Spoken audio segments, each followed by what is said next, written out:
Olá você, uma satisfação poder fazer parte desse esforço concentrado em torno da jornada formativa do Partido dos Trabalhadores. Recebi duas questões sobre as quais me dedicarei os próximos minutos para poder responder acerca das principais transformações na estrutura da classe trabalhadora brasileira e a segunda questão relativa, então, aos desafios organizativos diante das novas formas de estruturação da classe trabalhadora no Brasil. Antes de mais nada, é importante destacar que a categoria social da classe trabalhadora segue atual e central para entender a realidade do Brasil de hoje. Mas diante das profundas mudanças que o capitalismo brasileiro vem apresentando, sobretudo nas últimas 3 décadas, quando o Brasil ingressou de uma forma passiva e subordinada na globalização neoliberal, a classe trabalhadora sofreu consequências substanciais que a tornaram muito diferente daquela classe trabalhadora que, ao final dos anos de 1970 e 1980, permitiu a emergência do novo sindicalismo e, sobretudo, o surgimento, a construção do Partido dos Trabalhadores. A situação atual da classe trabalhadora no Brasil expressa um aprofundamento das formas extensivas e intensivas de exploração diante do rebaixamento dos direitos sociais e trabalhistas, conforme a chamada reforma trabalhista de 2017 impôs, bem como a geração de postos de trabalho muito precários, de salários baixos, e que fazem, portanto, desta nova classe trabalhadora uma realidade a ser melhor compreendida.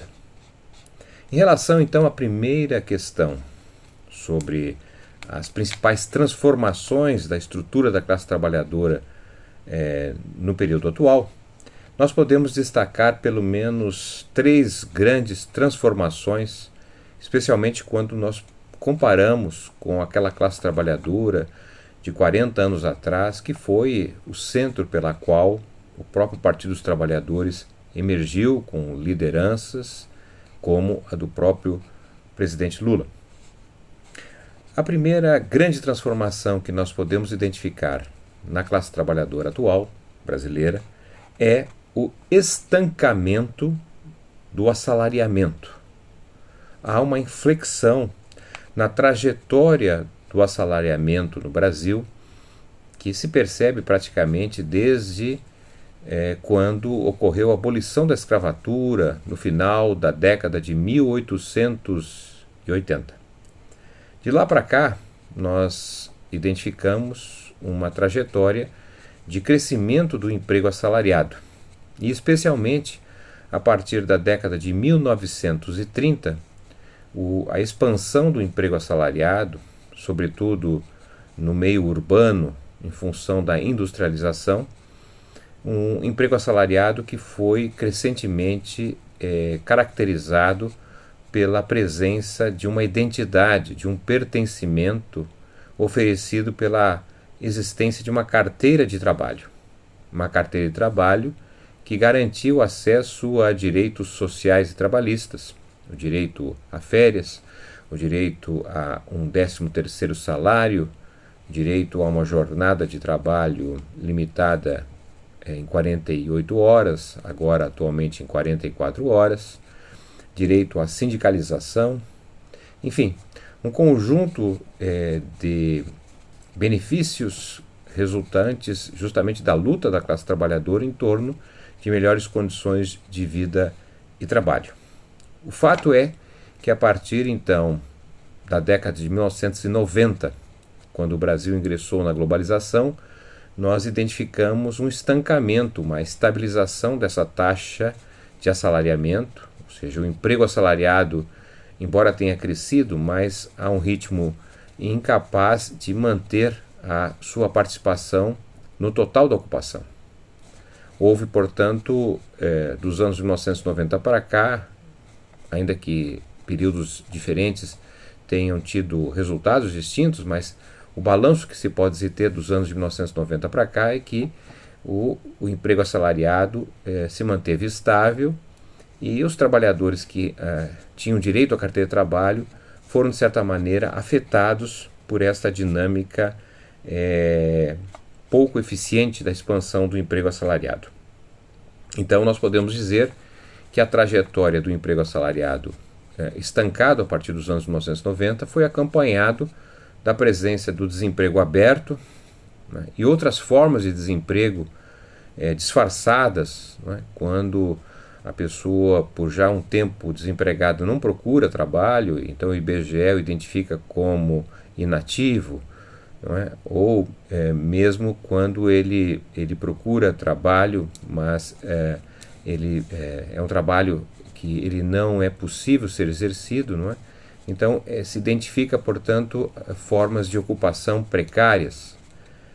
Nesse sentido, então, esse é um primeiro elemento importantíssimo a ser considerado, que é o estancamento do emprego assalariado a partir dos anos 1990. A segunda transformação importante, para além do estancamento do emprego assalariado, é justamente o deslocamento da relação capital-trabalho para a relação débito e crédito. A relação capital-trabalho é aquela relação característica das tensões entre os trabalhadores e os patrões, os empregadores. Esta relação capital-trabalho, em geral, ocorre mediada pela presença do sindicato no estabelecimento de uma negociação coletiva, de um acordo, de uma convenção coletiva sobre as condições básicas de emprego de trabalhadores em determinadas empresas, categorias profissionais. O que nós temos assistido, em combinação inclusive ao estancamento do emprego assalariado, é a expansão de ocupações, muitas vezes temporárias, ocupações diversas que não oferecem renda, salário suficiente para cobrir o custo de vida.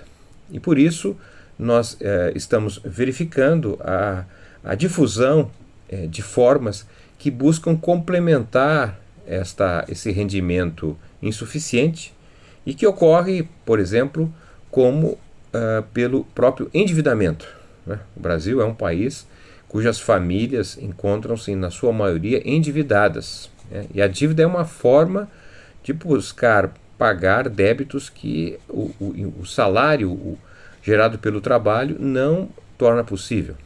Mas além do endividamento, nós temos também uma dependência crescente da população trabalhadora de transferências de renda do governo, do Estado brasileiro. Em 1985, nós tínhamos no Brasil cerca de 3% da população que dependia do orçamento público através de programas de transferência de renda, como a Previdência e Assistência Social, por exemplo, que é o que existia naquela época. Nos dias de hoje, nós temos cerca de 40% da população que depende da transferência de renda nas suas mais diferentes formas, seja a Previdência, Assistência Social, Seguro-Desemprego, o próprio Bolsa Família. Ou seja, cresceram as formas de dependência de uma relação de débito e crédito, ou seja, há um débito a ser pago durante o mês, cujo salário não se mostra suficiente, e, portanto, se busca créditos que podem ser ocupações suplementares, finais de semana, jornadas duplas, por exemplo, pode também ser a dependência mesmo de formas de fanatismo religioso ou mesmo o banditismo social. Então, essa é a segunda transformação importante. A terceira transformação na classe trabalhadora diz respeito à imobilidade social na trajetória das ocupações.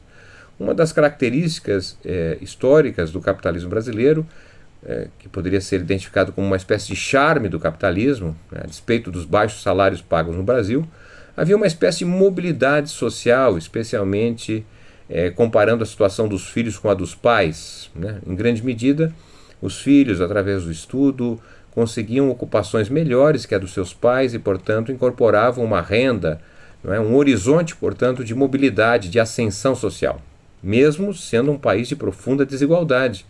Sempre se dizia, não é, que enquanto empregos de nível intermediário ou mesmo superiores, né, eram uma espécie de elevador social que permitia as pessoas subirem muito rapidamente na vida, enquanto a maior parte da população precisava usar a escada para subir, não é, e muito mais lentamente. Mas, de toda maneira, havia uma mobilidade social ascendente. O que nós estamos vendo, de certa forma, é uma espécie de estagnação social, inclusive para pessoas que têm maior nível de escolaridade, como o Brasil, em função dos empregos não tão adequados, terminou estimulando que muitos jovens trabalhadores com maior qualificação, com maior nível de escolaridade, terminassem indo buscar fora do Brasil aquelas ocupações que eles não encontram de qualidade, condições de trabalho adequada. Basta dizer que o Brasil atualmente possui cerca de 2,2% do total da sua população residindo fora do Brasil, em geral reconhecidos como uma espécie de fuga de cérebros, né? Então essa é a terceira característica principal das transformações, né? Lembrando, o estancamento do assalariamento, o segundo, o deslocamento da relação capital-trabalho para a relação débito e crédito, e a terceira, a imobilidade social. Vamos então para a segunda e última questão, que está relacionado então a identificar os desafios organizativos da classe trabalhadora, essa mesma classe trabalhadora, diferente do que era a classe trabalhadora dos anos 1970 a 1980. Né? Nós podemos identificar que as formas tradicionais de representação, como entidades estudantis, instituições de moradores, sindicatos, próprio partido político, são instituições de representação de interesses próprias da era industrial. Embora a era industrial tenha sido muito importante, mas o Brasil hoje já se encontra um pouco distante desta era industrial, né? A sociedade urbana industrial vive uma transformação muito profunda em função do avanço da era digital, da digitalização da sociedade. E esta mudança substancial exige, de certa maneira, um repensar a respeito destas instituições que lembramos anteriormente, que são instituições próprias da era digital, e encontram dificuldades de fazer valer a identidade, o pertencimento, a própria representação deste novo mundo do trabalho existente no Brasil. Então, um primeiro ponto que vale a pena destacar como desafio é a quebra que ocorre na separação entre a tradicional relação de trabalho identificada fora de casa como o trabalho feito dentro de casa. Estamos falando, portanto, da diferenciação que havia entre o trabalho de produção e o trabalho de reprodução. O trabalho de produção é aquele que é feito fora de casa, num local determinado, no escritório, num banco, no comércio, numa fazenda, na indústria. E o trabalho de reprodução é o trabalho de cuidados, o trabalho feito em casa, tão importante quanto o trabalho de produção. Na era industrial, que ficou para trás, essa separação era muito nítida e somente os trabalhadores, as trabalhadoras que exerciam atividade fora de casa, no escritório, numa fábrica, ou seja, qual o local, tinham em geral direito a ter um acesso ao sindicato, direito às condições melhores de trabalho, direitos sociais e trabalhistas, né, acesso à justiça do trabalho, aposentadoria, pensão, entre outros, né. Mas a população que ficou em casa, sobretudo mulheres, nessas atividades de cuidados, o trabalho de reprodução, praticamente ficou à margem, sem representação, sem direitos sociais e trabalhistas, né? Alguém que trabalha em casa lavando louça por 30 anos, 40 anos, não poderá se aposentar, tampouco receber um salário mínimo pelo exercício dessa atividade. No entanto, aquele que lava louça, né, num restaurante ou num bar muda de figura completamente, embora seja o mesmo trabalho, e pode ter acesso ao salário mínimo, pode ter acesso a direitos sociais e trabalhistas, né? A era digital, ela turvou isso. Hoje não está muito claro o trabalho feito dentro de casa e o trabalho feito fora de casa, né? Pelas possibilidades remotas do exercício do trabalho, e isso coloca uma agenda nova a ser trabalhada, identificada por aqueles sindicatos, né, partidos políticos que pretendam representar essa novidade que é a era digital. E a segunda questão importante no que diz respeito ao desafio da atividade sindical, atividade organizativa de partidos políticos, diz respeito ao aparecimento de novos sujeitos sociais, né, que decorre, então, por exemplo, da emergência climática. Nós estamos sobre uma mudança do regime climático no mundo, o antropoceno, né, questões que referem-se justamente a segmentos sociais que se identificam, né, não apenas mais pela questão laboral, mas pela tensão da vida, pela defesa da proteção da natureza, proteção dos animais, enfim, uma preocupação muito mais ampla e que, de certa maneira, a pauta tradicional das instituições de representação de interesse não, em grande medida, conseguia identificar, não é? E também é importante dizer que a presença da internet, né, a digitalização, favorece a forma do exercício da política partidária, sindical, estudantil, né, de forma não presencial, como era as atividades tradicionais, atividades presenciais, né, do protagonismo humano. Nós estamos vendo a importância que tem as redes sociais, a importância da política feita não necessariamente presencial. Isso exige formas organizativas diferentes, não mais necessariamente verticais, mas cada vez mais horizontais, porque as possibilidades de comunicação e as novas tecnologias abrem um mundo novo do ponto de vista organizativo. Bem, é isso. Obrigado pela atenção e boa jornada formativa a todos.